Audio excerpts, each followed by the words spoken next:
presentamos al doctor Claudio Palacín, quien también fue fiscal.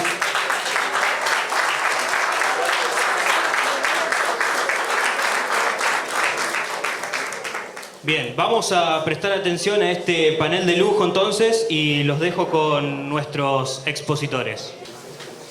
Buenos días nuevamente. Bueno, yo me voy a presentar porque la mayoría no me conoce. Yo fui fiscal general ante la Cámara Federal de Apelaciones de Rosario desde el 20 de diciembre de 2001 al 31 de diciembre de 2020. La Cámara Federal de Rosario tiene jurisdicción sobre el norte de la provincia de Buenos Aires, desde Arroyo del Medio, San Nicolás, Venado Tuerto, Rosario, Rafaela y Santa Fe. La problemática de la corrupción es un tema que preocupa y perjudica a la sociedad argentina desde hace décadas. Ya en 1993, en el libro del profesor Mariano Grondona, que lleva el título de La corrupción, claramente se señala, en 1993, la Argentina de hoy vive en una situación de sospecha generalizada.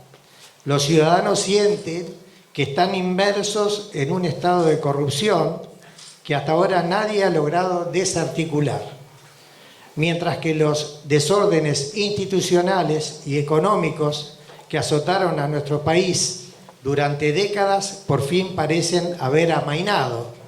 Un nuevo desafío espera a los argentinos que no pueden bajar los brazos. Se trata de la lucha contra la corrupción. Fin de la cita. Es estrecha la relación de este mal social y el subdesarrollo y obviamente la pobreza económica, educativa y cultural. Hoy contamos con la presencia de dos expositores de relevancia en este tema. La doctora Cecilia Goyeneche, de Entre Ríos, y el doctor Diego Luciani. La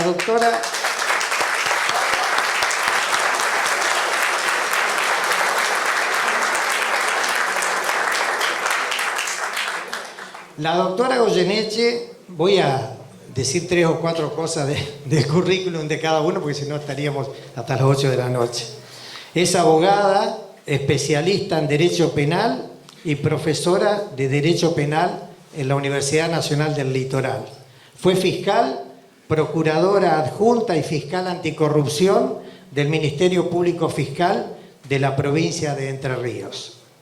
Por su parte, el doctor Diego Luciani es fiscal general ante los tribunales federales de la Ciudad Autónoma de Buenos Aires, abogado, doctor en Derecho con su tesis La corrupción en la contratación pública, Universidad Autónoma de Barcelona, España. No lo iba a decir, pero lo voy a decir. La tesis recibió la máxima calificación cum laude.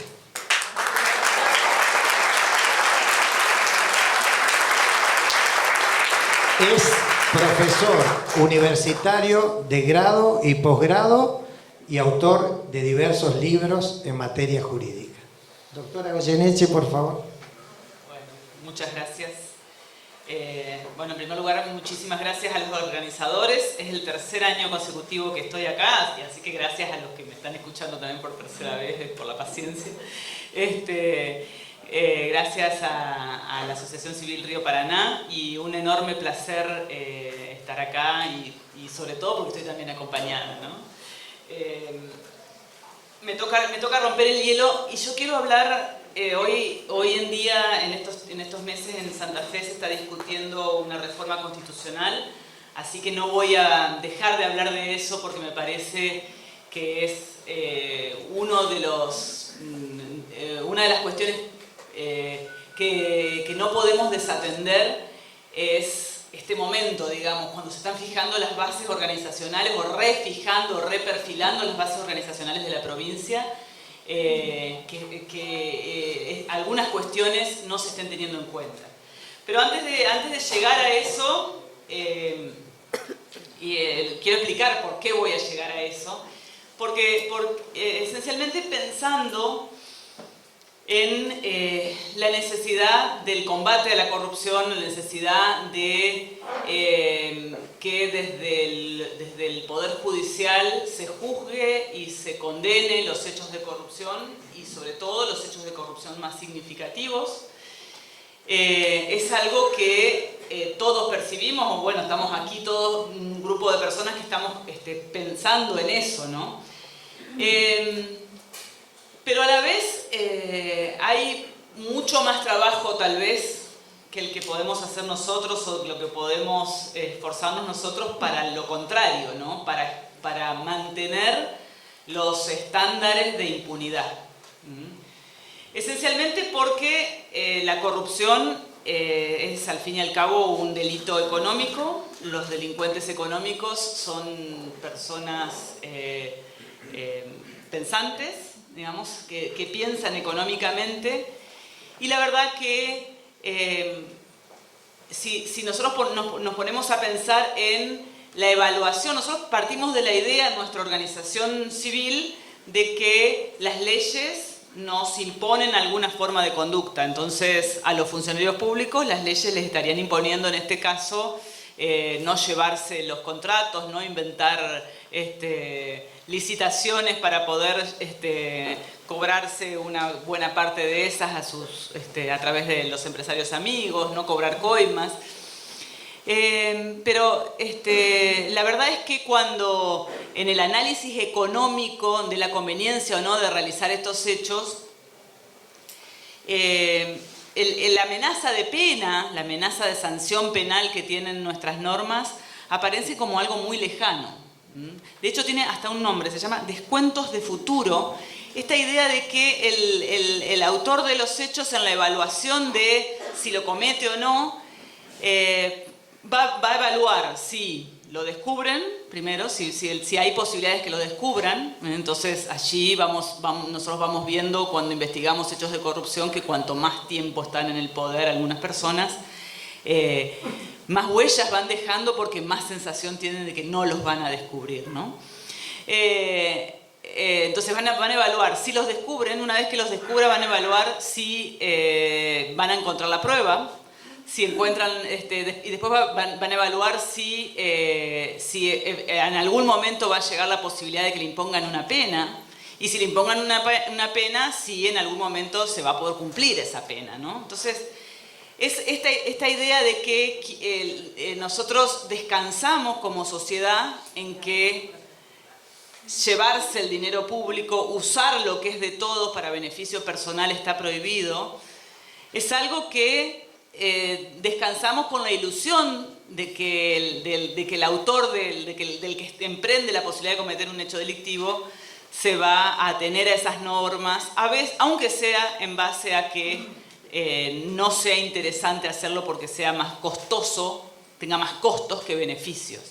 Y esto es lo que no pasa, esto es lo que se llama impunidad, o lo que llamamos hoy en día impunidad, esta idea de que no llega nunca a ese momento. Y entonces si pensamos en ese autor hipotético, vamos a decir, bueno, en todo caso, si algún día me tienen que poner una pena, seguro que voy a tener más de 70 por lo menos, igual a domiciliaria, ¿no? O sea, seguramente no va a pasar, seguramente igual no lo van a poder probar, seguramente si llega a pasar no se va a poder cumplir la pena.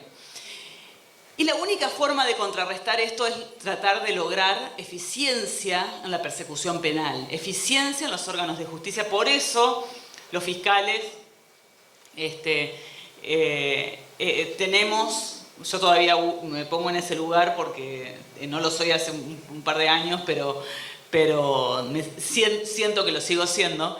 Los fiscales tenemos una mochila hiperpesada. Los fiscales llevan un trabajo que es interminable, y es tratar de, en algunos casos, conseguir lo que parece que es imposible que se consiga.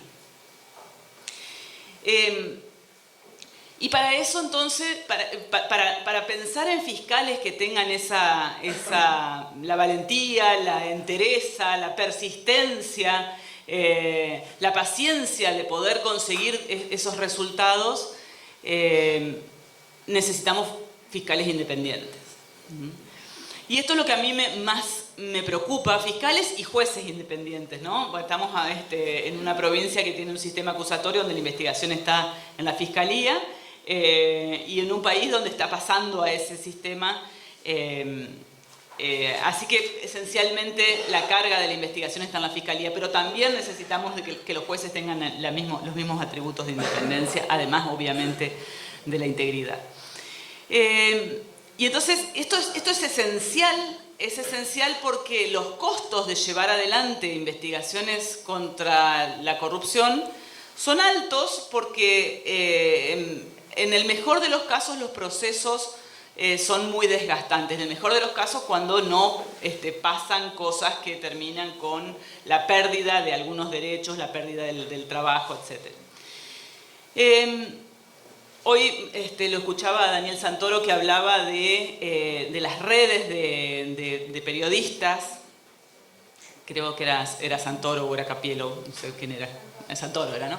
De las redes de periodistas y de las redes de fiscales para algunos casos de mega corrupción que trasciende las fronteras del país. Cada vez las investigaciones de corrupción en la globalización aparecen como más distantes de la posibilidad con más dificultad para alcanzar resultados satisfactorios. ¿Por qué? Porque esencialmente el sistema judicial todavía se mueve en tiempos analógicos y no tiempos digitales como la corrupción, como el delito.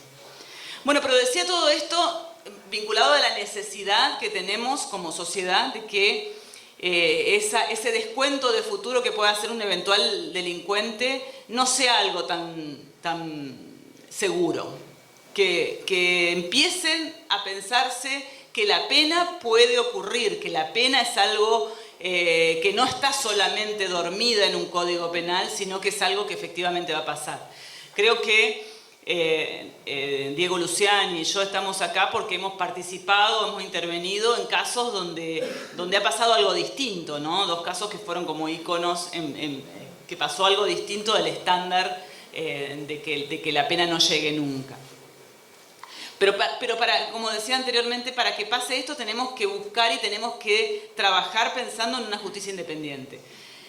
Y decía, lo quiero traer a la provincia de Santa Fe porque es el momento, porque no puedo sentarme acá en la provincia de Santa Fe y no mencionar que estoy muy preocupada. Yo y muchos de colegas hemos estado hablando y trabajando mucho con gente de la Asociación Argentina de Fiscales. Está acá la presidenta de la Asociación de Fiscales de Santa Fe, del Ministerio Público de la Acusación.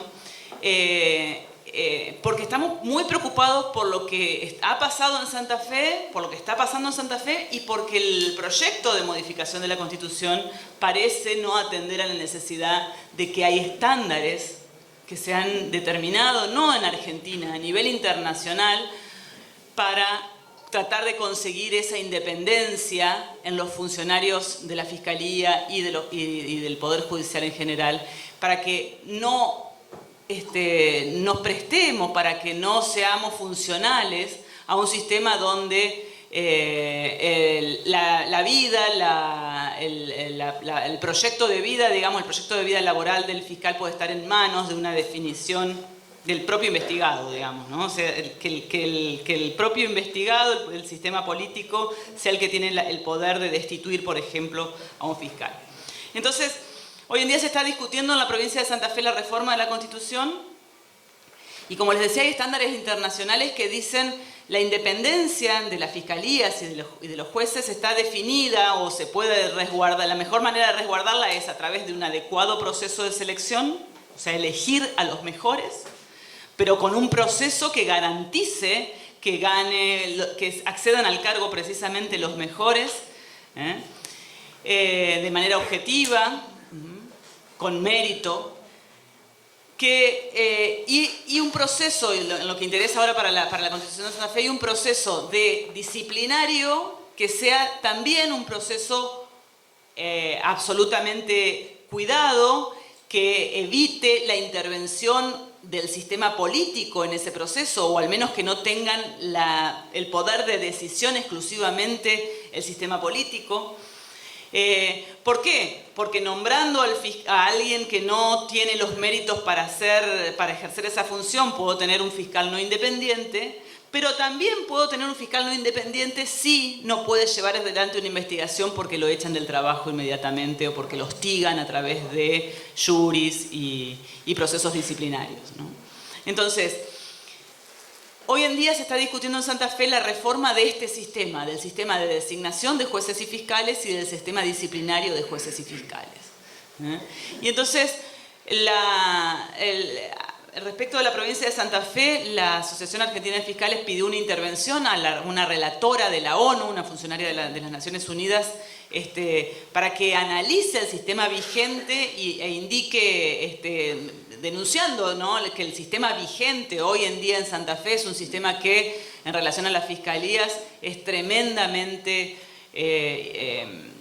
intromisivo, digamos, un sistema que no garantiza en absoluto la independencia de los fiscales porque lo juzga la legislatura. Es un sistema que se inventó hace unos años en relación justamente a investigaciones de corrupción para algunos funcionarios de la legislatura.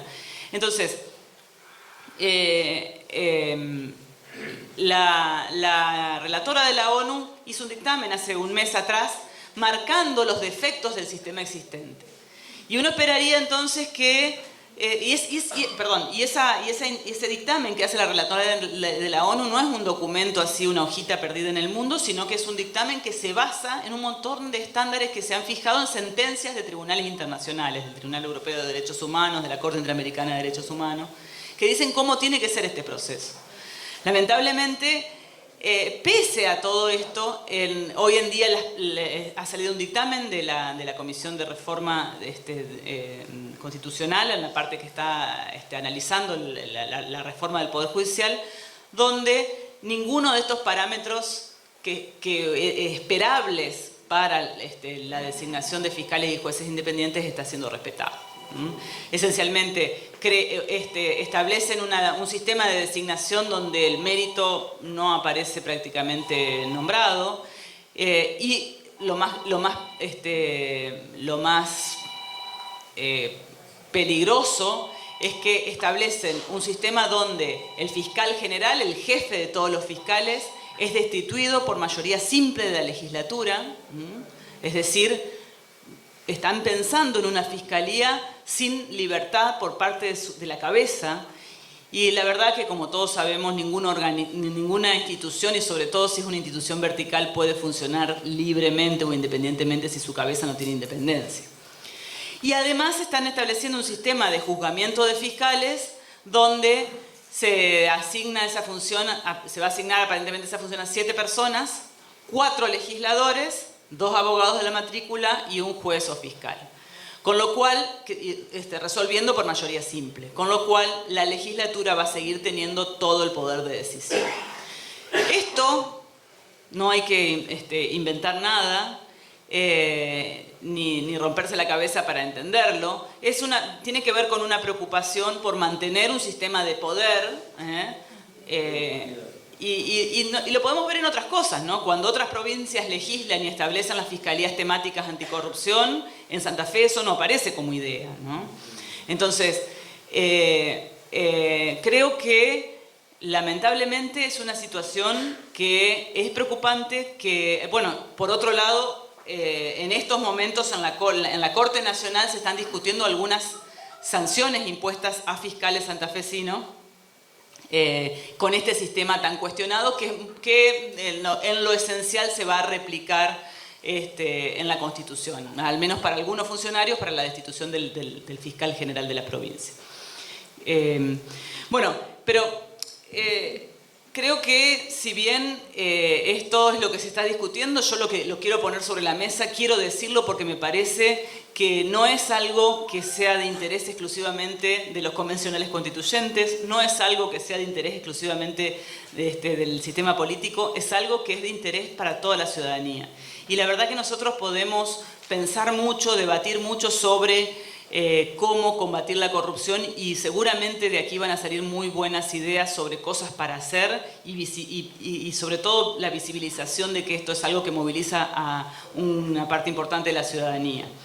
Pero la verdad es que también tenemos que atender que en otros lugares se están tomando decisiones que van exactamente en contra de la posibilidad de que realmente haya un cambio profundo dentro de esta provincia respecto de lo que es la lucha contra la corrupción desde la perspectiva de terminar con la impunidad de la corrupción. Así que eso, nada más poner en evidencia esto.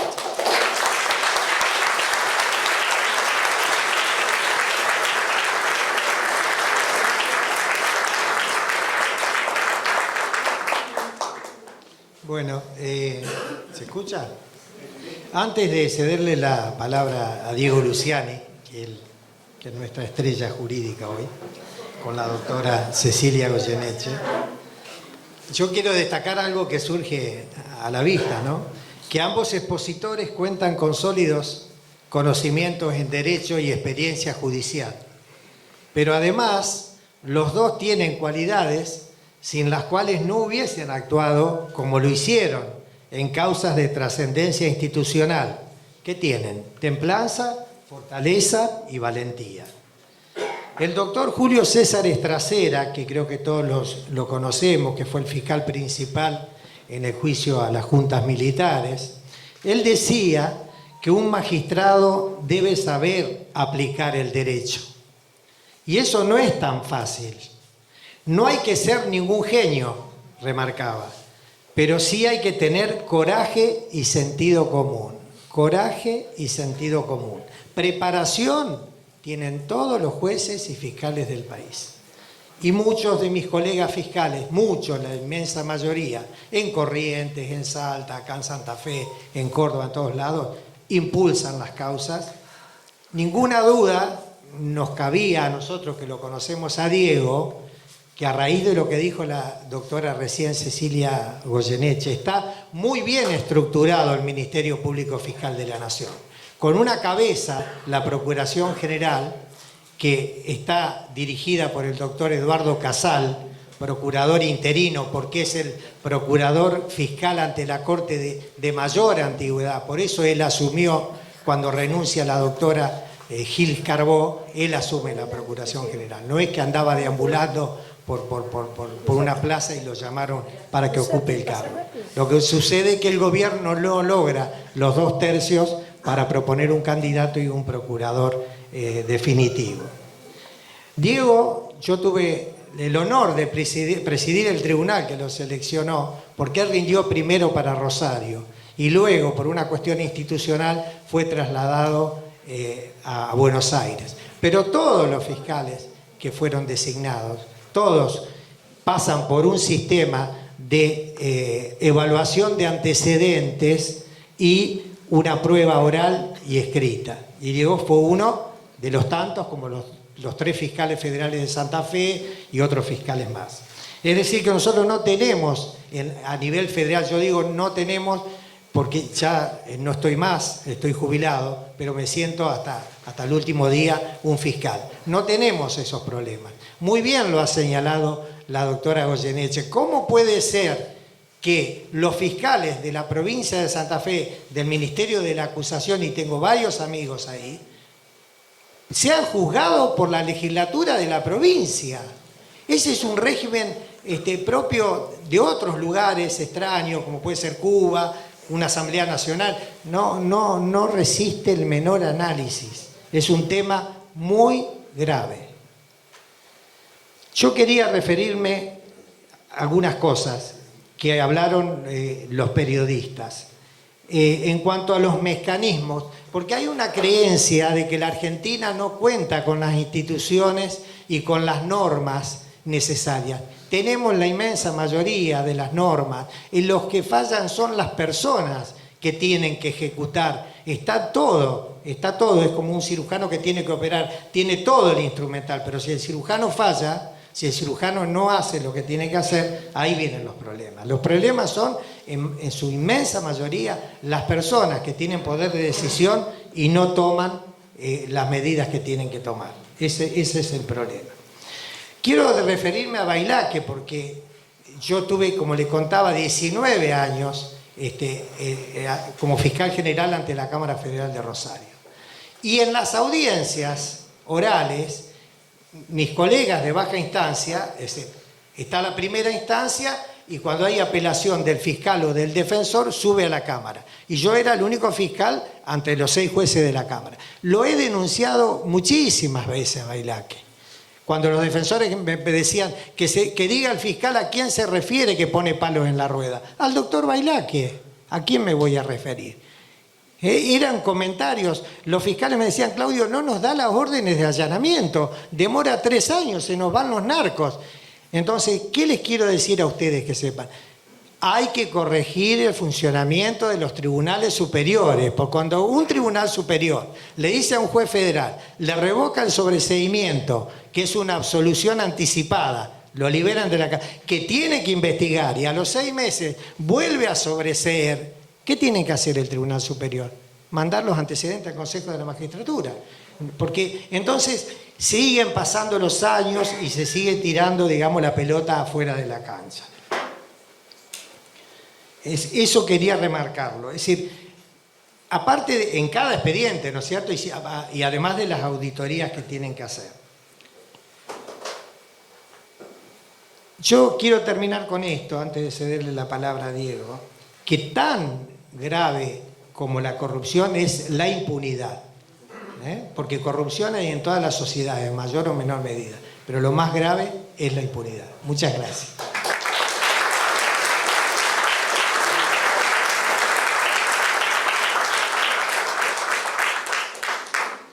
Bueno, muy buenos días. Quiero agradecer especialmente la invitación de estar acá en este congreso tan relevante. Es la primera vez que estoy acá y estoy gratamente sorprendido. Primero por el gran cariño que me han dispensado todos los organizadores desde que llegué acá. Segundo por la organización. Y después veo algo que es muy interesante, muchos chicos jóvenes, mucha juventud veo comprometida con los valores republicanos. Ustedes son la esperanza de este país. Sépanlo.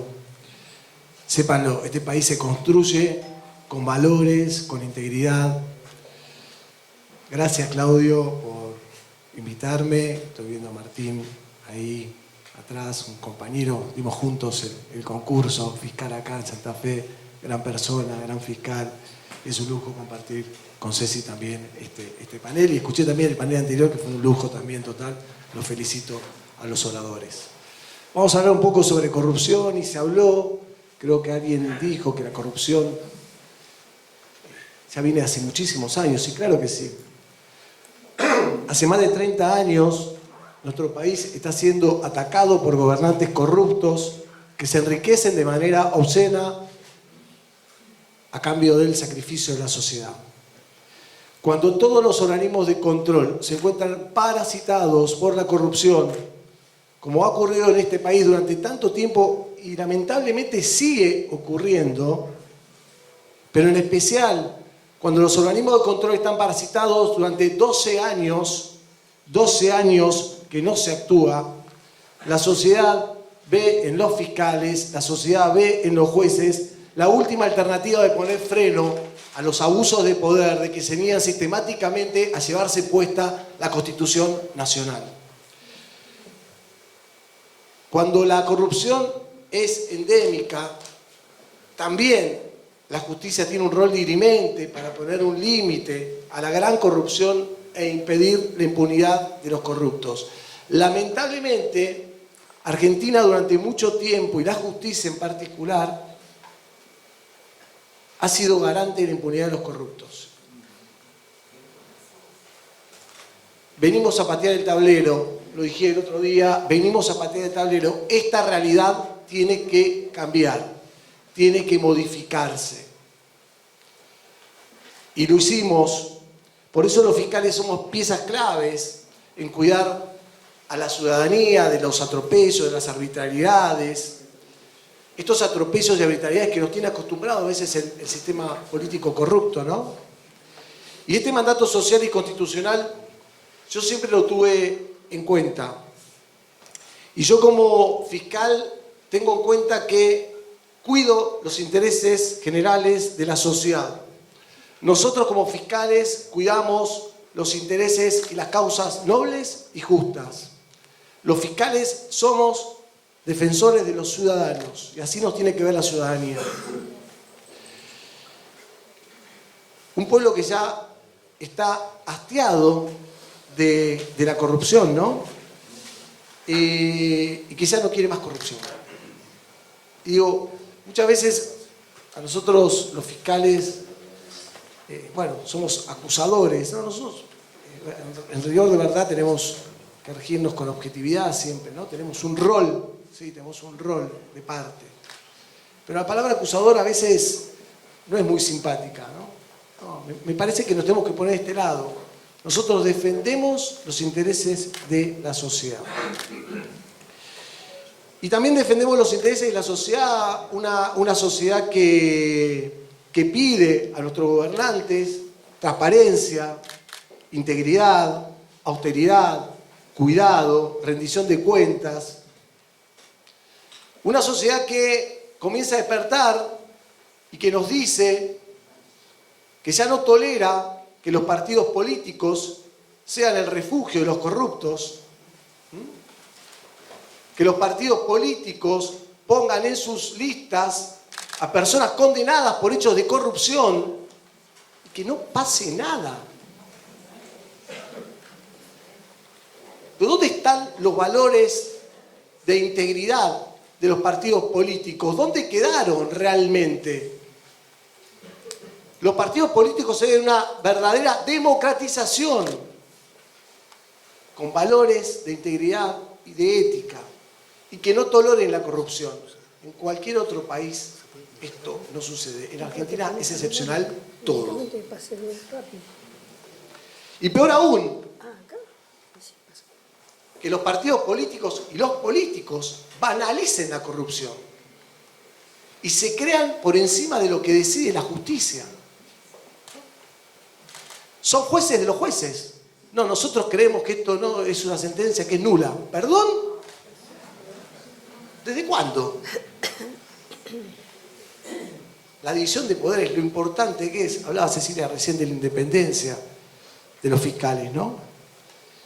Y qué importante es la independencia de los fiscales. Yo les quiero decir una cosa, porque acá se habló de un procurador. Yo no podría haber hecho el trabajo que hice y muchos de los fiscales no podemos hacer el trabajo que hicimos si no es por la independencia que tuvimos y por tener un procurador como el doctor Casal, que es un ejemplo de integridad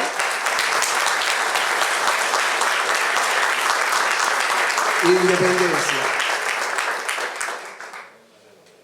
Los mayores, yo digo, a mí me gusta hablar sobre la corrupción para dejar claro qué es la corrupción, ¿no? Porque la gran corrupción, francamente, es un atentado contra la democracia. La corrupción es un atentado contra la democracia. El artículo 36 de la Constitución Nacional así lo establece. Pero también es un atentado contra los derechos humanos. Y esto hay que empezar a ponerlo y visibilizarlo. Los mayores perjudicados de la corrupción son las personas más vulnerables. La gran corrupción ha sido las causas principales de la gran pobreza en nuestro país. De las pérdidas de recursos cuantiosos que podrían ir a recursos básicos, salud, educación, agua potable, infraestructura, asistencia, trabajo. Son a ellos, a los más vulnerables, a los que se le quitan los recursos para enriquecerse ellos y los amigos del poder, ¿no? O los socios del poder. Entonces, a mí me parece interesante, ¿no? Acá el corrupto se presenta como el Robin Hood al revés, ¿no? Le roba a los pobres para enriquecer a él, a su familia y beneficiar a los amigos del poder. Es muy interesante este concepto. Al defender mi tesis doctoral, recién vos hablabas, yo cuando me tocó este caso, en el año 2017-2018, teníamos que analizar 51 licitaciones públicas, ¿no? Soy especialista en Derecho Penal y obviamente no soy especialista en Derecho Administrativo, tenía que ponerme a trabajar y saber más que todos sobre Derecho Administrativo. Tenemos 51 licitaciones públicas, no había margen de error, no podía errarle. Entonces empecé a buscar distintas líneas de investigación para hacer un doctorado. Y encontré una muy buena en la Universidad Autónoma de Barcelona sobre corrupción en la contratación pública. Y ahí hice, en paralelo con el juicio, hice un doctorado. Me levantaba a las 5:30 de la mañana, me preparaba en la parte académica, a las 8 me iba para el trabajo, así durante más de 3 años y medio. No podíamos equivocarnos, no podíamos equivocarnos. Pero cuando defendí mi tesis doctoral, en noviembre del año 2021, apenas unos 6 meses de los alegatos, frente a un tribunal que era ilustre de catedráticos, una catedrática, Jarino Leal, que es una eminencia en el tema, hizo una reflexión muy aguda que a mí me dejó pensando, ¿no? Dijo, claro, ella no entendía por qué yo ligaba derechos humanos con corrupción, no veía ese hilo conductor. Y me dice, ahora que lo escucho comprendo la relación que usted traza entre corrupción y derechos humanos. Me costaba entenderlo porque en España los corruptos roban lo que sobra. En Argentina, los corruptos roban lo que falta. Y claro, lo que falta está en los bolsos, en la caja de seguridad de los políticos corruptos, está en los bolsillos de los empresarios privilegiados, en la construcción de hoteles fantasmas, en edificios en Miami, en Nueva York, en superficie de tierras equivalentes a 20 ciudades de Buenos Aires, en cuentas offshore, en miles de bienes, muebles e inmuebles. Ahí está, ¿no? Y en contraposición nosotros tenemos, o hemos tenido, personas condenadas a la pobreza, a la precariedad, 50% de personas en situación de pobreza en un país rico. Digo, por eso es que las sociedades, está interesante esto, ¿no? Las sociedades civiles y la defensa de la República, ¿no? Visibilizar esto, ¿no? Y exigirles a nuestros gobernantes una posición de tolerancia cero en la corrupción. En el 2018 fui sorteado para intervenir en la acusación de uno de los casos más graves de corrupción de la historia de nuestro país, ¿no? En el que se juzgó y se condenó a la expresidenta de la Nación. Y desde que nos tocó el caso, con mi equipo de trabajo, supimos que teníamos que defender al pueblo argentino. Y lo teníamos que defender del saqueo sistemático del que había sido víctima durante 12 años. Y también, obviamente, provocar que se devuelva el dinero que fue robado. Y frente a la extraordinaria tarea que teníamos por delante, también sabíamos que nos teníamos que preparar seriamente, ¿no? Y nos teníamos que preparar seriamente para lograr un cambio paradigmático realmente en la justicia argentina. Y esta preparación incluyó una preparación mental. Sabíamos que las personas que íbamos a juzgar tenían mucho poder político. Sabíamos que nos iban a hostigar, sabíamos que nos iban a presionar, y así lo hicieron. Nos preparamos académicamente, con esto que yo les dije recientemente. Estratégicamente, ustedes saben que las fiscalías no cuentan con muchas personas. Los recursos son limitadísimos.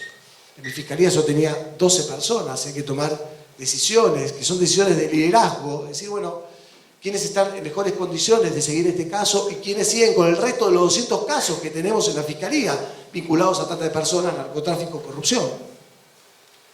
Bueno, dividimos la Fiscalía en dos. Quiero destacar el trabajo profesional de mi equipo de trabajo. Sin ellos yo no podría haber hecho absolutamente nada. Son personas con valores de integridad, con compromiso, con responsabilidad. Dividimos la Fiscalía en dos. Y también, obviamente, nos tuvimos que preparar profesionalmente, ¿no? Era una de las causas más importantes que nos había tocado en todo sentido, e incluso de las más voluminosas y de las más complejas, ¿no? Tenemos que analizar más de 100 cuerpos de actuaciones, 51 procesos licitatorios, más de 3.000 expedientes vinculados y, obviamente, una cantidad de documentación que teníamos. Yo no les puedo describir la cantidad de documentación que teníamos. El resultado de este trabajo nos persuadió que los máximos responsables políticos del país crearon y mantuvieron durante 12 años una estructura sistemática de corrupción a través de mecanismos de manipulación de la contratación pública, en donde se resquebrajaron absolutamente todos los principios que regulan la contratación pública para favorecer de manera ilegal a las empresas del señor Lázaro Báez, a quien convirtieron de la noche a la mañana en empresario de la construcción y de esta manera extraer ilícitamente fondos del Estado. Miren, lo que nosotros vimos fue burdo, fue obsceno. No lo podíamos creer. Ver que en una licitación competía Lázaro Báez contra Lázaro Báez. Lázaro Báez. Pero, claro, había una estrategia de aumentar costos. Que compitan 4 empresas de Lázaro Báez entre sí, era para aumentar los costos y seguir sacando plata, ¿no? Digo, nosotros, y le digo, a partir del estudio que hacíamos no lo podíamos creer. No podíamos creer cómo no funcionaron los controles. Alguien hablaba de los controles recién, ¿no? Nosotros miramos las auditorías y las auditorías eran sobre las remas de papel que había en Santa Cruz. Y les pasaba un elefante rosa por delante y nadie miraba lo que estaba pasando en las rutas. Digo, todas las licitaciones fueron una simulación. Absolutamente todas fueron una ficción para poder otorgarle, con esta ficción, fondos a Lázaro Báez y de ahí de traer fondos para los expresidentes. Encontramos patrones de irregularidades, abusos, arbitrariedades que se repetían sistemáticamente en todas las obras. Direccionamiento, cartelización, sobreprecios del doble de la obra en 5 solamente. 5 solamente. Hicimos una investigación en 5 solamente. Imagínense el resto, ¿no? Resoluciones para anular y parasitar los controles del jefe de la DNB. Directamente anulaba los controles. Nadie podía controlar lo que pasaba en Santa Cruz. Retrasos inadmisibles en 49 de las 51 obras. Obras que tenían que terminar en 24 meses, pasaron 122 meses y tenían un avance del 20%. Esta es la plata de todos los argentinos, ¿eh? Esta es la plata de todos los argentinos. La mitad de las obras fueron abandonadas en el año 2015 por orden de Cristina Fernández cuando perdieron las elecciones. ¿Dónde se vio que un empresario de la construcción abandone una obra? También encontramos cuál fue la motivación de esta maniobra, ¿no? Además de probar la amistad entre Lázaro Báez y el expresidente, principalmente Néstor Kirchner, pero además vinculamos que eran socios comerciales, más de 18 operaciones comerciales entre Lázaro Báez y los expresidentes, y su hijo también, porque participaba su hijo poniendo como apoderado. 18, digo, mientras le daban millones y millones de dólares. El plan limpiar todo, que tanto hablan. El plan limpiar todo es producto de una investigación de la Fiscalía. Cuando López se lo encuentra revoleando bolsos en un convento de monjas, no sé si es un convento, no es un convento, la verdad que no, al final nunca me quedó claro si es un convento o no, que lo detienen, a López se le secuestran 2 teléfonos. López tenía 10 millones de dólares, de euros, su poder, ¿no? De dólares y euros tenía. Armas. Ese fue el secretario de Obras Públicas durante 12 años de gestión. Claro, cuando este hombre lo detienen se le secuestran 2 teléfonos. Y nosotros, cuando pedimos la prueba, pedimos analizar, en el 2018 pedimos analizar todas las causas satelitales que había, entre ellas esta de López. El tribunal nos autoriza y nos invita a que vamos a ver qué prueba vamos a necesitar. Y yo me acuerdo que en una feria mandé a uno de los chicos a que la certificara, que le vea la causa, volvió blanco. Y me dice, mirá, hay 2 teléfonos de López que se le bajó la información, pero que nunca se analizó, ni dentro de la causa, en ningún lado. Bueno, tenés 6 meses para hacerlo. Ahí está. Y después ya no era blanco, era tremendo lo que había en ese teléfono. Era tremendo. Teníamos las reuniones entre Lázaro Báez, el presidente de Austral Construcciones. Teníamos las reuniones entre López con Cristina Fernández y después triangulaba con Mendoza, el presidente, Lázaro Báez que viajaba, todo teníamos. Cómo le daban las órdenes, cómo le decían, bueno, qué es lo que tenían que hacer cuando pierden las elecciones. Estaba todo en ese teléfono, más de 26.000 mensajes. Y lo aportamos a la causa. Primero lo aportamos y dijimos, vamos a editar esto, lo hicimos un año antes de los alegatos. Y después como vi que nadie reaccionó, lo hice digitalmente también, 2 veces lo hice. Claro, esto fue algo que nosotros utilizamos en el alegato. Prueba absolutamente legal. Y fíjense lo obsceno del desvío, ¿no? Que una persona monotributista, que cuando comenzó el gobierno de Néstor Kirchner no tenía bienes a su nombre, adquirió en el término de 12 años 420.000 hectáreas en tierras. Claro, esto es lenguaje claro, es decir, cuando yo le digo a ustedes adquirió 420.000 hectáreas en tierras, ustedes pueden decir, bueno, es mucho, poco, el que no conoce, bueno, pero si lo trasladamos a 20 ciudades de Buenos Aires, vemos lo obsceno de lo que fue la corrupción. Más de 400 bienes inmuebles, estancias, departamentos, hoteles, más de 1.000 bienes muebles, aviones, autos, maquinaria, 55 millones de dólares jugados al exterior. Esto es la dimensión de la corrupción. Esta es la consecuencia de la corrupción. Claro, nosotros frente a este caso de gran corrupción, no dudamos que enfrentamos un poder político corrupto, pero tampoco nos tembló el pulso y tampoco nos atemorizó ese poder. Y no nos atemorizó porque nosotros teníamos la verdad de nuestro lado. El debate oral comenzó con un gobierno que no incidía en nada en nuestras decisiones, pero al poco tiempo se convoca a elecciones y gana la fórmula Alberto Fernández, Cristina Fernández. Nosotros tenemos el caso de corrupción uno de los más grandes del país. También hay otros casos muy grandes de corrupción, pero esto es uno de los... Y claro, esto causa un poco de desánimo, ¿no? Uno investigando a una persona que termina siendo vicepresidenta de la nación. Era muy difícil para nosotros, porque obviamente, y en ese momento sobre todo, nos sentíamos muy solos, como Ministerio Público Fiscal, ¿no? Y domingo ganan las elecciones, lunes vamos a la sala de audiencia. Y yo les aseguro que en la sala de audiencia había un clima de algarabía.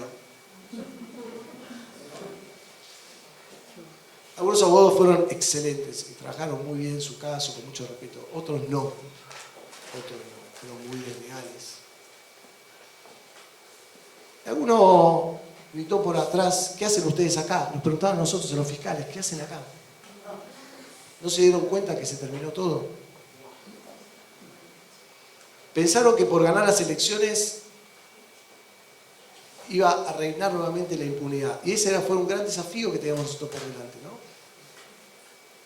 Ese fue un desafío enorme, y sobre todo un desafío enorme con mi grupo de trabajo, porque obviamente nos desanimaba lo que teníamos por delante, ¿no?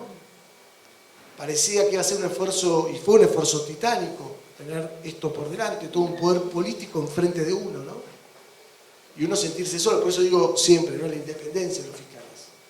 Si no hubiese tenido ese procurador que tenemos, difícilmente podríamos haber hecho este trabajo. Y claro, yo a mi gente cuando salimos de ahí, lo que le dije es, miren, sí, se vienen tiempos difíciles, vamos a ser prudentes. La prudencia no está en el miedo, sino que tenemos que ser prudentes. Y tenemos que ser como un submarino. Vamos a avanzar lento y no nos tienen que ver. Y ahí fuimos, trabajamos, no les voy a decir las estrategias que utilizamos, pero trabajamos siempre con suma integridad, por supuesto. Trabajamos con mucha paciencia, trabajamos mucho la paciencia, ¿no? Durante 3 años padecimos todo tipo de intromisiones y presiones de todo tipo, atropellos de todo tipo del poder político, ¿no? Solo fue nuestra preparación, nuestra fortaleza mental, nuestro enorme sentido de integridad y patriótico. Sergio Mola me acompañó en este juicio. Yo antes de convocar a un fiscal empecé a hablar con distintos fiscales, muchos me dijeron que no, y no los juzgo, era un tema muy difícil. Pero sí quiero decir algo. ¿Saben por qué Mola me dijo que sí? Por sus hijos y por la patria.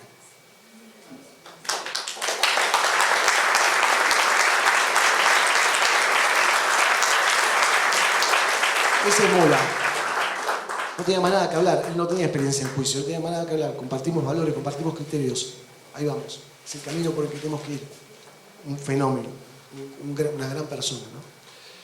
El gobierno anterior del año 2019 al año 2023 llegó a extremos inimaginables en defensa de los corruptos. Además de intentar acallar a la prensa libre, intentó también colonizar la justicia. Y claro, yo recién escuchaba en el bloque anterior a periodistas que han sido también, ¿no? También hostigados por el poder político. Pero siguen ahí, Hernán, siguen ahí. Bueno, está pasando con el crimen organizado también. Ahora, para nosotros, cuando avanzamos contra el crimen organizado, yo creo que el crimen organizado tiene ciertos códigos, saben cuándo pierden. Y saben que es un costo perder, ¿no? La política no. La política nunca se rinde, el sistema político no se rinde, porque quieren defender sus privilegios, porque quieren seguir saqueando al Estado.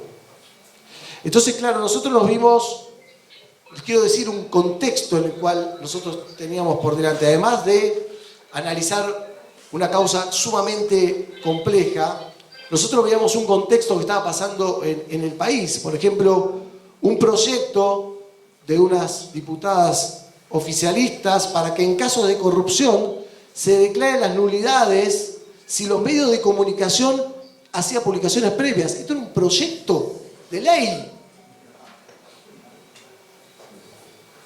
Este era el contexto. Los periodistas no podían hablar de corrupción. ¿De qué estamos hablando? Creación del nodio para proteger a la ciudadanía de noticias maliciosas, para cercenar la libertad de expresión, ataques a periodistas, a la prensa libre. Este era el contexto, ¿no? Y hay otro contexto también, que es el de colonizar a la justicia, ¿no? Son medidas, son amenazas de manera indirectas. Hay amenazas directas que son brutales, hay amenazas indirectas y hasta sutiles e imperceptibles en algún momento, ¿no? Personas que se te acercan, allegados, que te dicen, ¿te parece que podés avanzar? Mirá lo que te puede llegar a pasar. Uno no sabe si es amigo o enemigo, digo, ¿no? Sí, tenemos que avanzar. Obvio que tenemos que avanzar. Pero además hay un contexto externo, que es, por ejemplo, en el año 2020, la reforma de la justicia federal, para nombrar jueces adeptos y a dedo, de manera discrecional. Hubo una reforma, intento de reforma, media sanción. Reforma del Ministerio Público Fiscal, para nombrar procurador sin consensos políticos y también para removerlo. Esto es lo que pretendían, que no tengamos independencia. Creación de una comisión, escuchen esto, porque esto es buenísimo, para analizar, claro, pero hoy es otro contexto, había que estar en ese momento, ¿no? Para analizar el funcionamiento de la Corte y del Ministerio Público Fiscal, una comisión encabezada por ejemplo, constitucionalistas como Gil Domínguez, que hoy habla y se queja, pero en aquel momento no se quejaba de los hostigamientos que nos hacía el poder político, ¿no? Pero esta comisión, para poder analizar el funcionamiento de la Corte y el Ministerio Público Fiscal, era encabezada por el abogado defensor de Cristina Fernández de Kirchner. Algo grotesco, algo realmente obsceno desde todo punto de vista, ¿no?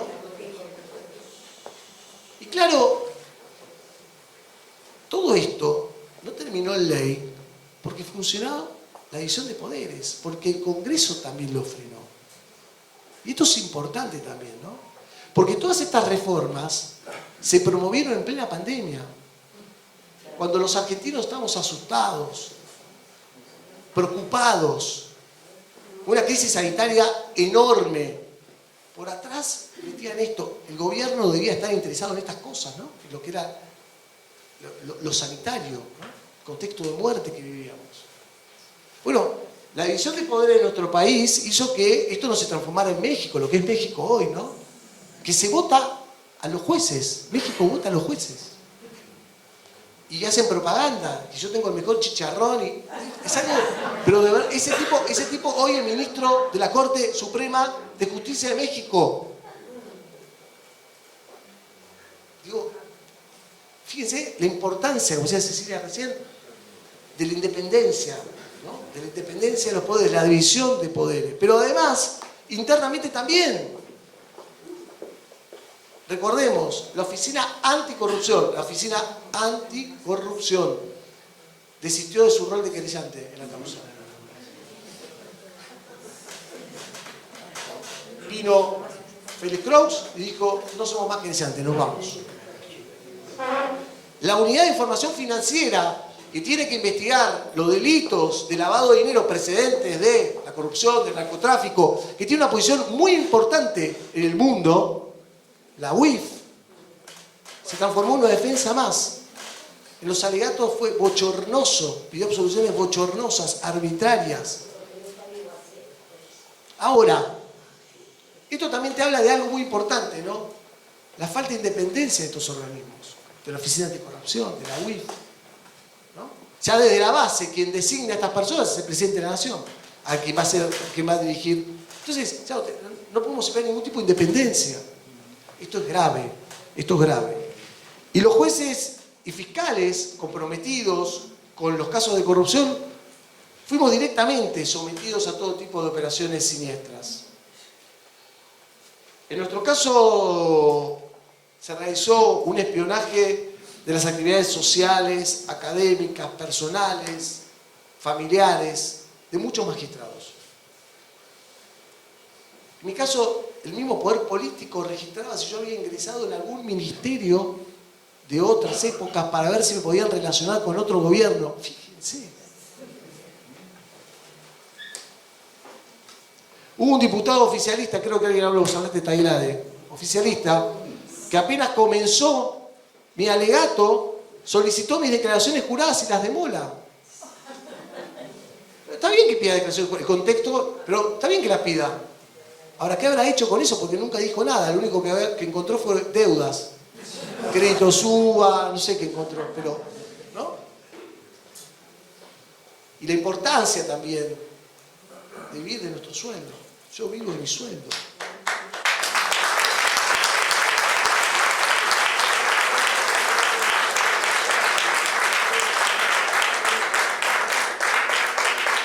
Estos servicios de los que hablaba Daniel, estos servicios los dieron vuelta a todos nosotros. No se encontraron nada, pero porque hay atrás toda una historia. Hay 34 años de trayectoria, 34 años en la justicia.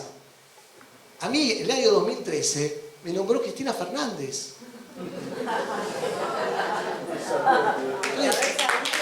5 años después, y así funciona la democracia, y así funciona la división de los poderes. Digo, pero durante ese periodo también, y hay que recordarlo, se robaron declaraciones juradas de los jueces, se hackearon teléfonos de magistrados y de fiscales, se inició un juicio político bochornoso a los jueces de la Corte Suprema de Justicia, algo similar se intentó con el procurador. Este fue el contexto, y hay que decirlo, porque esto ocurrió hace poco. Y no puede suceder. Estos ataques fueron tan graves que distintos organismos de nuestro país y por supuesto los organismos internacionales alertaban sobre esta situación de hostigamiento a la justicia, pero nunca cesaron estos hostigamientos. En particular, durante los alegatos, yo, mi familia y el fiscal adjunto, esta mujer ahí no la quiero mirar, adjunto, fuimos sometidos a todo tipo de operaciones y presiones mediáticas tendientes a desestabilizarnos. Porque claro, la corrupción también coloniza medios de comunicación, sí, claro que sí, ¿no? Ya sea por pauta oficial, por lo que sea, ¿no? Y ahí aparecían en punta. El presidente de la Nación, además de hacer distintas manifestaciones y hostigamientos al trabajo que veníamos haciendo nosotros, cosa que no se debe. No recuerdo que Gil Domínguez en aquel momento haya dicho algo, o lo escuché ahora, constitucionalista. 2 días después de mi alegato, fue un programa de televisión y dijo: Nisman se suicidó, yo espero que Luciani no se suicide.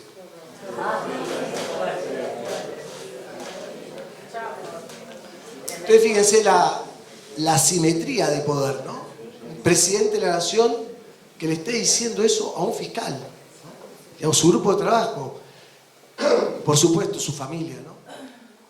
Digo, ¿cómo hace uno para seguir trabajando con la misma convicción y con la misma templanza? Vos hablaste de templanza, ¿no? Y digo, había todo un Estado al servicio de la corrupción. Un Estado al servicio de la impunidad. Y son situaciones impensadas en democracia, ¿no? Pero que en Argentina se repetían y nos acostumbramos a que sucedan, ¿no? Digo, y esto es gravísimo para la democracia, es gravísimo para la independencia judicial, para la división de poderes, ¿no? Y ya quiero terminar, porque quiero que sepan que a pesar de todas estas presiones, nos mantuvimos fuertes, firmes en nuestros principios y nuestras convicciones, y no pudieron doblegarnos y no nos van a doblegar.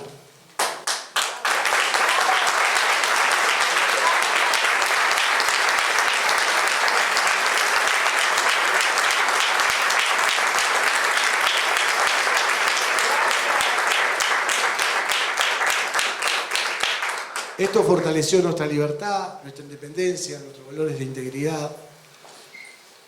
Durante el juicio desarrollamos todas las estrategias que nos fuimos preparando.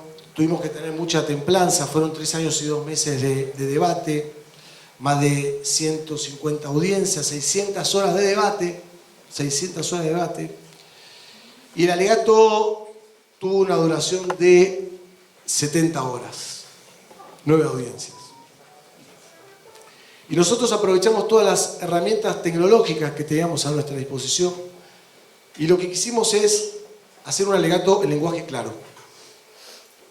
Sabíamos que teníamos el compromiso de la sociedad y le teníamos que explicar a la sociedad, porque nuestro objetivo siempre fue llegar al alegato, explicarle a la sociedad lo que había pasado en el país durante 12 años de gestión corrupta, lo que había sido en Santa Cruz. Y lo hicimos en lenguaje claro.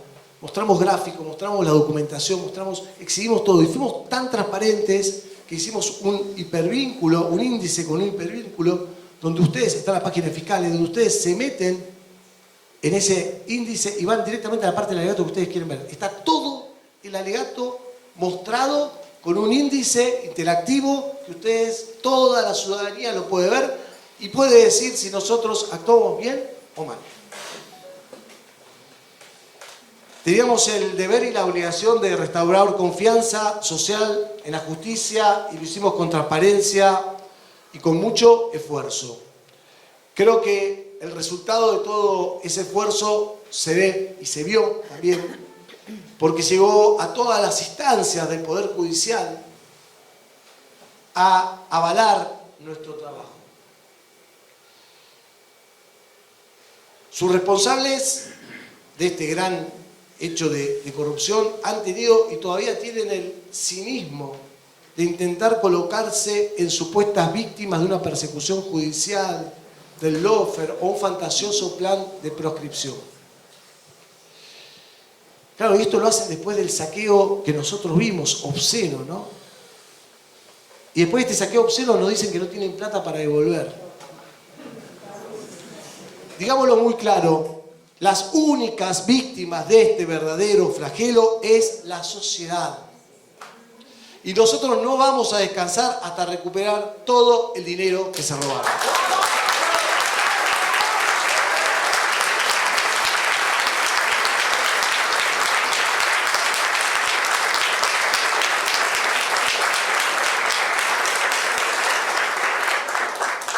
El reciente fallo de la Corte Suprema de Justicia es un fallo histórico. Es un fallo histórico e inédito que muestra cómo se fueron fortaleciendo nuestras instituciones, que muestra que podemos confiar en la justicia, que marca un antes y un después en materia de corrupción. Miren, nosotros y en nuestra Fiscalía entendemos que nuestro trabajo se ha cumplido, entendemos que hemos traído paz social, entendemos que hemos traído esperanza, confianza en las instituciones. Y me gustaría cerrar con algo que es una casualidad, pero que es real. Nosotros el día 22 de agosto del año 2022 terminamos nuestro alegato. Un día como hoy, hace 3 años terminamos nuestro alegato.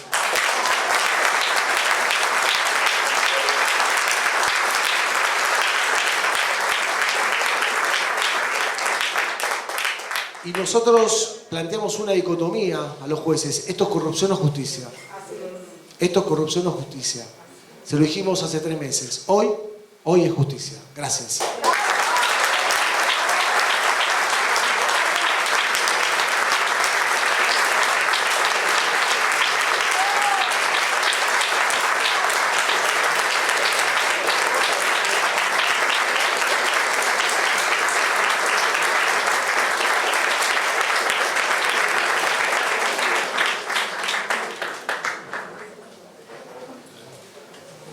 Bien, a continuación vamos a tener un momento para abrir las preguntas del público. Vamos a tener primero unas palabras del doctor Caballero Martín, presidente del Club del Orden. Un fuerte aplauso, por favor.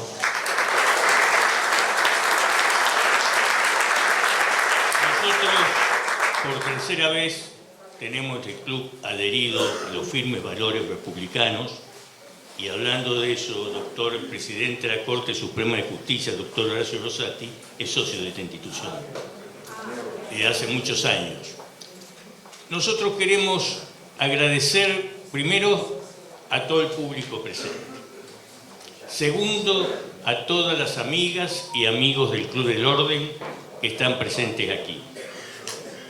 Es una entidad, y hablando de valores republicanos, que un amigo lo defendió como el último baluarte republicano de la ciudad de Santa Fe. Este club es sede del Centro Sanmartiniano, del Círculo Belgraniano, del Círculo de Convencionales Constituyentes de la Nación Argentina, y todos los convencionales son socios honorarios, los que han sido nacionales. También es sede de la Asociación Amigos del Museo Parque La Constitución, o una obra de museología que tenemos los santafesinos, que muchos no la conocen y que en realidad deben tener. Vamos a llevar a la Convención Reformadora, que está en este momento en funcionamiento, un proyecto de declaración, no de reforma, de declaración, para que se dirija al Congreso de la Nación a los efectos que el original de la Constitución de 1853 venga y se deposite definitivamente en el Museo de la Constitución de Santa Fe. Porque acá se hizo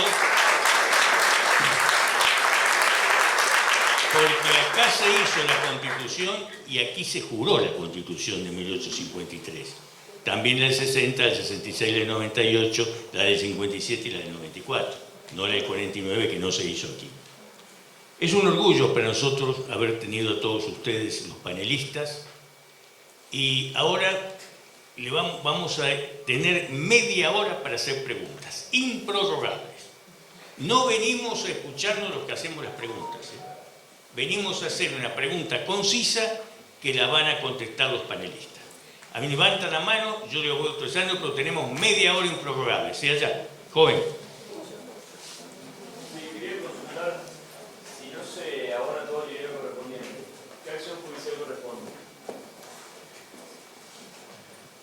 Bueno, eso es algo que está justamente en proceso, ¿no? Pero algunas cuestiones, como ya me expedí, algunas cuestiones sí puedo decir. La suma de decomiso del dinero, de decomiso es dinero, una suma de dar. A nosotros lo que no se paga, si no lo pagan en términos, que ya no lo pagaron, hay que empezar a decomisar bienes. Entonces, también todo eso es un proceso largo, tendiente. Obviamente, el perjuicio es mínimo, ¿no? Porque el perjuicio que se contó es el perjuicio de los fines del tipo de defraudación, pero acá hay otro tipo de perjuicio mucho más grave. 24 horas abandonadas, los accidentes que hubo en esas rutas, bueno, los peligros, todo el tema comercial. Bueno, ese perjuicio es incuantificable para nosotros, ¿no? Pero bueno, ese es un proceso que es un proceso largo que va a llevar tiempo, pero que bueno, estamos preparándonos para... Bueno, por acá voy a ver a nosotros. Sí, sí. Yo quería saber, señor fiscal y señora Cecilia, ¿qué tan importante ha sido para ustedes el apoyo público de los ciudadanos a la seguridad del equipo republicano? O sea, esa cosa de la gente apoyándolos y no aflojen ante los embates de los comunes. Bueno, yo primero les quiero decir que en un primer momento nos sentimos muy solos, eso sí es cierto. Después sí, apareció el apoyo social, sobre todo a partir de, después de mi alegato. Pero las personas que están ahí sentadas están hace muchos años en Comodoro Pi y los escuchamos desde nuestras ventanas, ¿no? Con los bombos y... Ellas sí tuvieron, pero es un sector, digamos, es minoritario. No hay en la sociedad una verdadera cultura de defensa de las instituciones y demás. Obviamente después con el alegato salió un poco más ese apoyo que uno lo desconocía y que se sentía muy solo. O sea, la realidad era esa. No sé, Ceci, vos. Sí, la verdad que es parecido. Quiero contar algunas cosas y lo relaciono con algo que mencionó Diego hace un rato. Ese proyecto de ley de que se anulaba la prueba si lo difundía la prensa, tiene que ver con que esa soledad que uno siente cuando está en los primeros pasos de la investigación o durante algunas etapas del juicio, es casi que buscada, ¿no? A nosotros, a todos los fiscales que llevamos la causa de Uribarri, nos denunciaron penalmente porque se difundieron unos videos que estaban en una de las causas, los difundió alguien y fuimos denunciados nosotros porque supuestamente habíamos violado el secreto de la causa. Entonces, esto como parte de todo de la cadena de situaciones de apriete y de tensión que uno padece. Pero entonces, cuando pasa esto, cuando pasa el proceso, a mí me pasó que inmediatamente después del juicio de Uribarri, yo entré en el proceso de jury y aparecieron primero que nada en Paraná las chicas del equipo republicano, que realmente son un bálsamo porque sí, porque uno claramente esa sensación de soledad es muy descorazonadora para la continuidad. Después, ellas además prendieron una chispa de otros ciudadanos de Entre Ríos que son ahora coorganizadores con la Fundación Río Paraná, la gente de Entre Ríos sin corrupción. Y fue la sociedad civil, las chicas del equipo republicano, prendiendo una mechita de otros corazones que estaban también con las mismas inquietudes, ¿no? Y eso, la verdad, y fíjense que ahora pasaron ya, no sé, tres años, las chicas padecieron muchas cosas.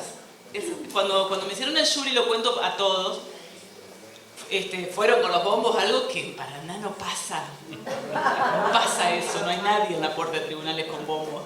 Fueron con los bombos y hacer escándalo, el micrófono,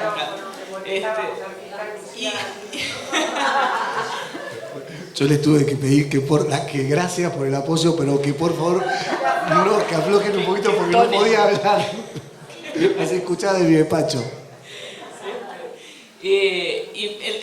Empezaron a hacer pegatinas en algunos tachos de contenedores de basura con las caras de los que me estaban haciendo el jury, nada. la ministra de Gobierno de ese momento, que hoy es intendente en Paraná, generó una denuncia penal que le hicieron a las chicas por daño, por el supuesto delito de daño. Le mandaron a los policías a notificarlas en sus casas en Buenos Aires. Todo eso pasaron ellas simplemente por ir a apoyar a una fiscal que investigaba hechos de corrupción y que estaba en esa situación tan fea que pasé yo. Entonces, nada más que agradecimiento y marcar que es necesario, que lo que hacen no cae en saco roto, que es muy necesario en nuestra vida.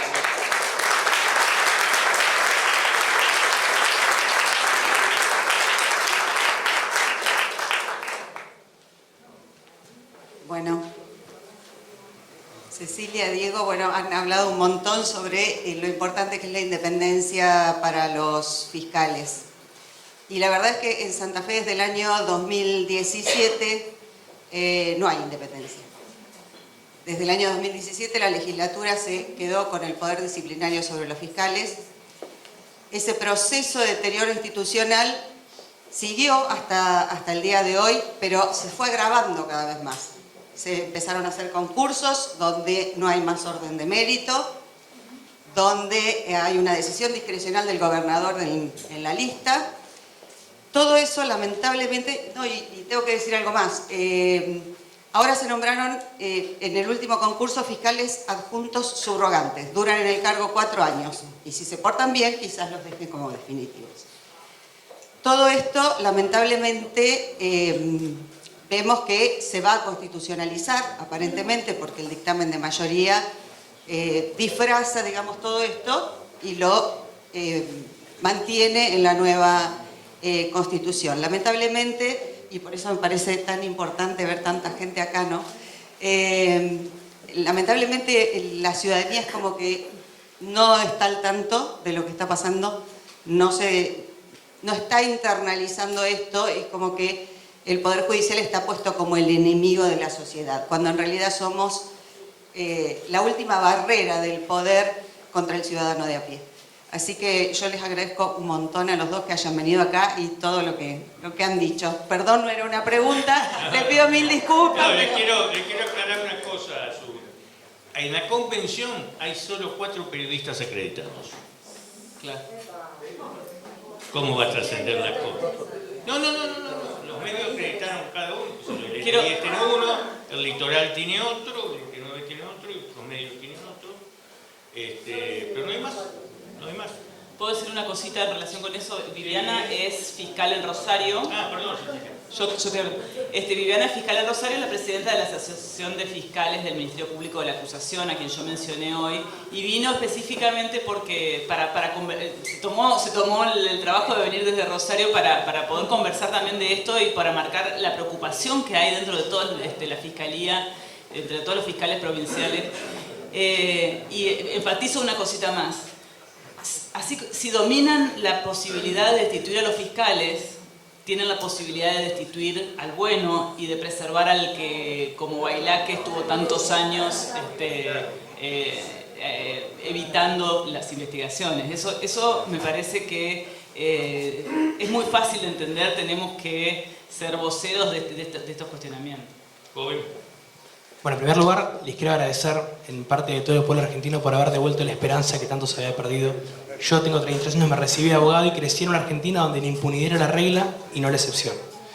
La pregunta que les quería hacer es, primero que nada, si parte de esos fiscales que te habían dicho que no se te acercaron a decir la verdad, me equivoqué, y segundo, si crees que esto puede sentar un precedente para que en definitiva dejemos de tener esa justicia tan timorata, tan miedosa y empecemos a tener esa verdadera objetividad que es lo que debería ser y prescindir y tener la independencia de poder. Gracias. Mira, gracias por la pregunta. Un poco relacionado con el tema anterior, ¿no? Muchos de los que me dijeron no, yo no los juzgo porque también se encontraban concursando. Entonces, esto pasa. Entonces, como es el poder político el que decide quién es fiscal y quién no. Yo quiero decirles algo, hablando sobre, y ya contesto tu pregunta, pero lo que está pasando también en el Consejo de la Magistratura es una vergüenza con el nombramiento de los jueces, ¿no? Digo, nosotros tenemos que tener en cuenta que hay que cambiar el sistema de selección de los jueces. En el mundo hay una preocupación por esto, ¿no? De los jueces y de los fiscales, por supuesto. En el caso del Consejo de la Magistratura, de los jueces nacionales y federales, uno se somete a un examen escrito y después va a una entrevista, antecedente, va a una entrevista y después de esa entrevista uno que estaba primero termina 20 o el que estaba 20 pasó a estar primero. Discrecional absolutamente del poder político, ¿no? Y después, el otro tema, lo que demoran los nombramientos. Estamos hablando de procesos que duran entre 4 o 5 años. Somos otras personas después de ese proceso. 4 o 5 años para nombrar un juez es tan importante. Tenemos vacancias del 30% y la política se tiene que hacer cargo de esto.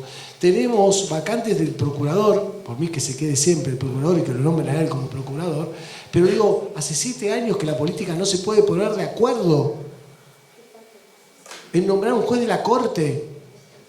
Pero fíjense lo grave que es. En nuestro caso, el Ministerio Público Fiscal es diferente el nombramiento, porque el examen lo tomamos los fiscales generales con un académico, de ahí sale una terna, y bueno, el Poder Ejecutivo en definitiva elige entre la terna que eligieron los fiscales. Me parece mucho más transparente. Lo que está pasando en Santa Fe es un horror. Y empiecen a aprender las alarmas y las alertas, porque no hay esperanza de independencia si sigue este camino.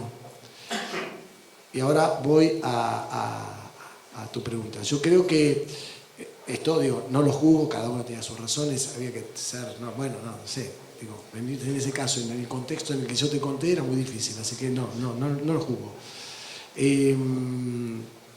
Algunos son amigos incluso, o sea, está bien que me hayan dicho que no sé. Pero sí creo que esto, hay un cambio, yo sí lo siento que hay un cambio que me está trayendo esperanza. Es un cambio, incluso el sistema acusatorio va a producir un cambio importante. Yo creo que hay un cambio que es alentador, por supuesto, como todos procesos de cambios son lentos, no son tan... pero lo estamos viviendo en este momento. Lo que no tenemos que descuidarnos es que este cambio siga avanzando, ¿no? Con esto mismo que estamos hablando, con valores de integridad, con una justicia realmente independiente de todo poder político, poder fáctico, poder económico, ¿no? Porque nos toca de todo a nosotros, ¿no? Sí, yo veo que es alentador, así que... Sí. Doctor Javier Vigo. Sí, doctor Luciani, escuché con mucha atención cuando usted habló que en el momento en que triunfa Alberto Fernández y Cristina Fernández de Kirchner, la estrategia fue la del submarino, trabajar un poco en silencio, y después usted lo vinculó con la aparición de los 2 teléfonos, la incorporación de los mismos en la causa. Si mal no recuerdo, esos 2 teléfonos fueron un poco el sustento para denunciar el plan Limpiar Todo, fue así. ¿Puede usted aclarar qué implicaba o cuál fue la instrucción que se dio a través del plan Limpiar Todo y cómo lograron que no fueran cuestionadas la incorporación de los 2 teléfonos?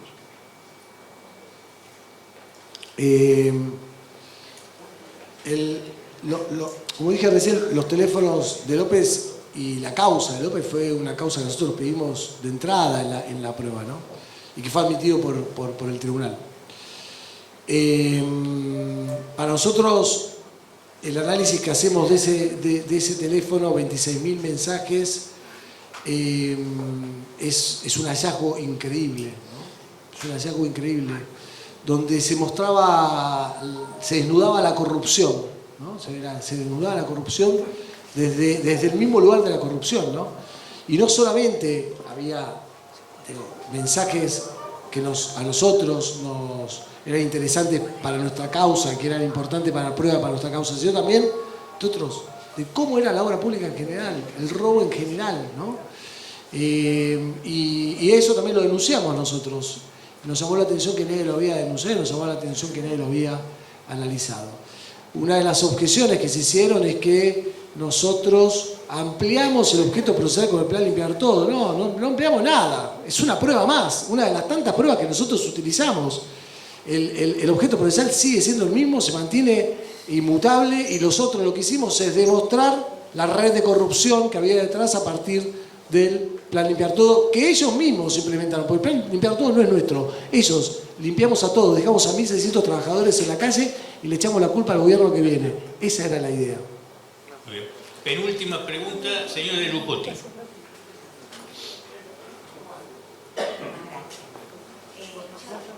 una consulta, hago como una reflexión. Nuestro país, ¿qué nos pasa? Nuestro país se llama República Argentina. No se llama solo República Argentina, sino República Argentina. Ya con el nombre establece la división de los tres poderes. ¿Por qué tiene que ingerir tanta injerencia el Poder Ejecutivo sobre el Poder Legislativo si la República es República Argentina? ¿Qué nos pasa? Que no hacemos valer el nombre de nuestro país. Y además federal. No nos olvidemos tampoco, es federal. Tenemos que hacer valer nuestro nombre de nuestro país. Si lo queremos, hagámoslo valer.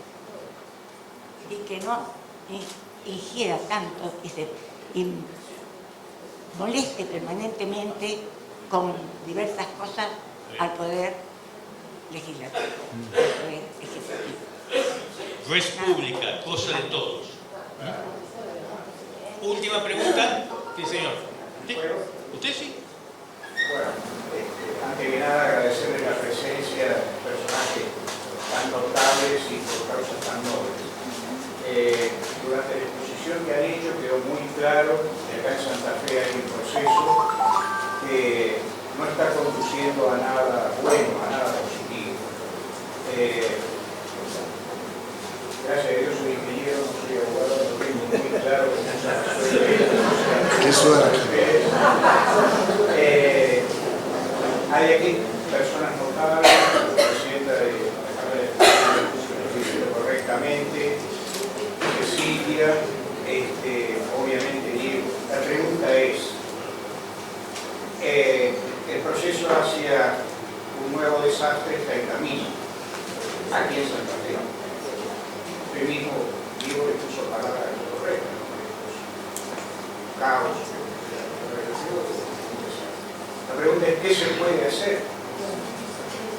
Considerando que los medios de comunicación están prolijamente ocultando el devenir de las cosas, la ruta que está siguiendo este proceso.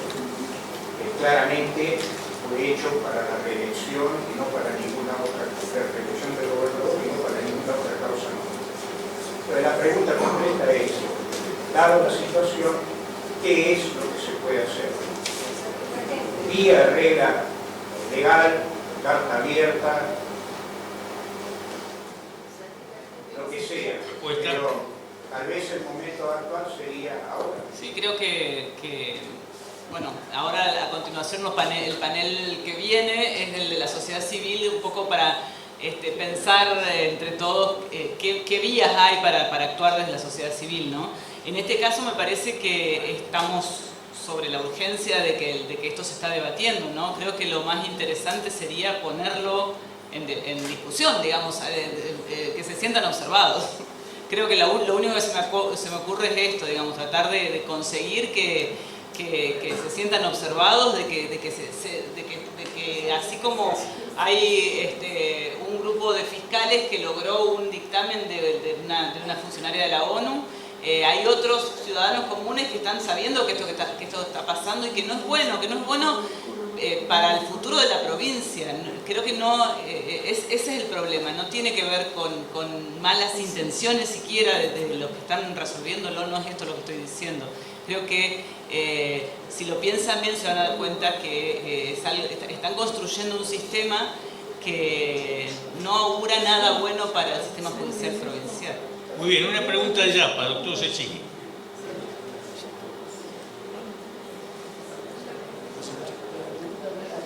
La admiración que me ha generado escucharlo a cada uno de ustedes y a los periodistas también.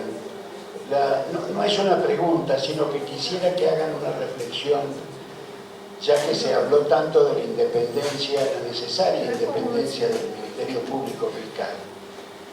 La dependencia de este Ministerio Público Fiscal, al menos en la provincia de Santa Fe, de las agencias de seguridad, léanse policía, o en el caso de la Justicia Federal, la Policía Federal o Gendarmería, que dependen a su vez del Poder Ejecutivo. Es decir, que hay una especie de confluencia de autoridad entre el Poder Ejecutivo que dirige esos órganos, esas agencias que son auxiliares de las investigaciones y dependen de un poder que habitualmente se protege a sí mismo. Bueno, la relación con las policías es uno de los temas siempre difícil de los sistemas judiciales, en este caso los sistemas acusatorios que implican necesariamente que el fiscal trabaje con funcionarios de la policía constantemente. En algunos lugares, por ejemplo Córdoba, se ha resuelto eso generando una policía judicial, ¿no? Es una alternativa, no todos opinan igual sobre la eficiencia de esto. Es cierto que divide la policía en dos, pero una posibilidad es generar un órgano de la policía que no sea dependiente del Poder Ejecutivo, porque de otra manera lo que siempre termina pasando es que la policía tiene como dos jefaturas, ¿no? Rinden cuentas al Poder Ejecutivo, pero a la vez tienen que trabajar para el sistema judicial en la investigación penal. Creo que la solución, tener una policía proba con funcionarios íntegros no debería ser problemas mayúsculos en eso, ¿no? Bueno, pero la verdad que es sí una cuestión a atender dentro de los sistemas nuestros. Sí, y te agrego solamente un tema más, ¿no? Porque nosotros, como fiscales hoy, federales en la Ciudad de Buenos Aires, se está por implementar el sistema acusatorio. Y todos los fiscales federales estamos de acuerdo con el sistema acusatorio. Ahora, el sistema acusatorio tiene que venir con la implementación de ciertos recursos básicos, porque cambia un paradigma de años, ¿no? Donde era el juez el que llevaba la investigación, ahora la llevan los fiscales, y para eso necesitamos tener cuerpos de peritos, para eso tenemos que tener nuestra propia policía. ¿Cómo hago yo para investigar al poder cuando tengo a la propia policía que depende de? Para eso tengo que capacitar a mis peritos que van a tener que ir a juicio oral y le van a preguntar durante 2 o 3 horas el examen directo, el contraexamen. Para eso tenemos que capacitarnos nosotros en causas complejas, como la que tuvimos nosotros y como las que tienen muchos fiscales, y cómo hacemos para incorporar toda esa documentación, los tiempos que demanda el acusatorio. Hay muchas cuestiones que nosotros estamos interesados en ir trabajándolas con las distintas agencias para poder sortear estos obstáculos y hacernos fuertes, y en el momento que tengamos que asumir la responsabilidad de ser los que conducen las investigaciones, que tengamos realmente investigaciones eficaces y que no se nos desborden, ¿no? Esto es importante. Y un ejemplo muy lindo que es digno de imitar es lo que pasa en España, ¿no? Con la Fiscalía Anticorrupción. Yo tengo una linda amistad con quien dirige esa oficina y he ido a visitarlo varias veces. Digo, es un modelo, ¿no? Son fiscales especializados en corrupción. Tienen más de 20 fiscales especializados y además en todas las jurisdicciones tienen sus fiscales. Son como 57 fiscales, pero además tienen sus propias agencias. Por ejemplo, el organismo recaudador está adentro. Todas las agencias con las que uno trabaja, entonces uno va y le pide una información y a los 2 minutos la tenés. Están todos en un edificio. Es impresionante. Y esto fue una modificación a partir de que la sociedad, esto es importante, la sociedad en España se hartó de la corrupción y de casos y escándalos de corrupción, que el sistema político se vio obligado a realizar modificaciones, y una de las modificaciones que hoy ven como cierto error el sistema político es justamente haberle dado la independencia que tienen esos fiscales hoy. Entonces, a ese camino es el que tenemos que ir. Bien, le damos un fuerte aplauso entonces a este excelentísimo panel.